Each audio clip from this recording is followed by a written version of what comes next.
স্ত্রীকে মানসিক কষ্ট দিলে ওই স্বামী নিশ্চিতভাবে দুইটি বিপদের সম্মুখীন হবে। এই দুনিয়াতে তার দুইটা বিপদ আসবেই আসবে। এটা কিন্তু চিরসত্য একটা কথা। অনেকে মনে করে হয়তোবা স্ত্রীদের সাথে যাচ্ছে তাই আচরণ করলাম আর আমি এমনি জান্নাতে চলে যাব, অত সহজ বিষয় নয়। দুইটি শাস্তির মধ্যে একটা শাস্তি এই দুনিয়াতে আপনি পাবেনই, আর একটা শাস্তি তো আখিরাতে আছেই। সেটা হচ্ছে কোন স্ত্রীকে আপনি কষ্ট দিলেন, আপনার স্ত্রীকে, তাহলে প্রথম যে আল্লাহ আপনাকে শাস্তিটা দিবেন সেটা হচ্ছে আপনার মানসিক শান্তিও আল্লাহ রাব্বুল আলামিন উঠিয়ে নিবেন। স্ত্রীকে মনে আঘাত করা, কষ্ট দেওয়া, এটা খুব মারাত্মক একটা অপরাধ প্রিয় ভাই। আল্লাহর হাবিব সাল্লাল্লাহু আলাইহি ওয়াসাল্লাম নিজের সবচেয়ে ভালো আচরণটা তার পরিবারের সাথে দিতেন, এবং কি আল্লাহর হাবিব সাল্লাল্লাহু আলাইহি ওয়াসাল্লাম স্ত্রীদের ব্যাপারে বলতেন রিফকান বিল কাওয়ারির, স্ত্রীদের সাথে নরম আচরণ করো। মা আয়েশা বলতেন আল্লাহর হাবিব সাল্লাল্লাহু আলাইহি ওয়াসাল্লাম বাইরে যতই ক্রাইসিস মোমেন্ট পার করুক না কেন, আল্লাহর হাবিব যখন ঘরের পরিবেশে আসতেন আমাদের মনে হতো জান্নাতের সুশীতল বাতাস ঘরের দিকে প্রবাহিত হচ্ছে।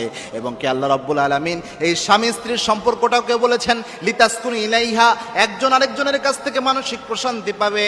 এই জন্যই আল্লাহ রাব্বুল আলামিন এই সম্পর্ককে তৈরি করেছেন। স্বামী স্ত্রী থেকে মানসিক শান্তি পাবে, স্ত্রী স্বামী থেকে মানসিক প্রশান্তি পাবে। এটাই হচ্ছে আল্লাহর নিজাম, আল্লাহর সিস্টেম। এজন্য একজন স্বামী স্ত্রী একে অন্যের জন্য পোশাক স্বরূপ আল্লাহ রাব্বুল আলামিন উল্লেখ করেছেন। এজন্য স্ত্রীকে যদি আপনি কষ্ট দেন এই দুনিয়াতে মানসিক শান্তি আল্লাহ আপনার উঠায় নেবে।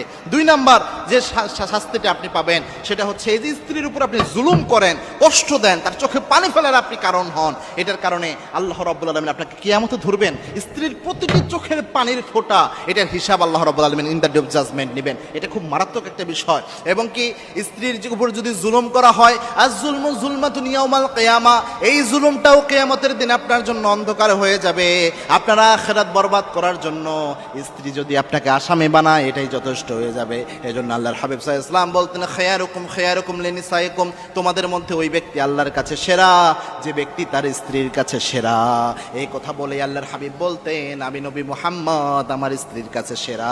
সুবহানাল্লাহ। এজন্য স্বামী স্ত্রীর কাছে ভালো হতে হবে, স্ত্রী স্বামীর কাছে ভালো হওয়ার চেষ্টা করতে হবে। এটা অন্যতম গুরুত্বপূর্ণ বিষয়। হ্যাঁ, কেউ যদি জালেম হয়, কোন স্ত্রী যদি জালেম হয় অথবা স্বামী যদি জালেম হয় সেটা ব্যতিক্রম হিসাব। তবে একজন নারীর জীবনে সবচেয়ে দামি সম্পদ হচ্ছে তার স্বামী, আর একজন স্বামীর জীবনে তার সবচেয়ে দামি সম্পদ হচ্ছে তার স্ত্রী। এবং আল্লাহর হাবিব সাল্লাল্লাহু আলাইহি ওয়াসাল্লাম এইভাবে উৎসাহিত করেছেন। আল্লাহ আমাদের বোঝার তৌফিক দান করুন। আল্লাহুম্মা আমিন।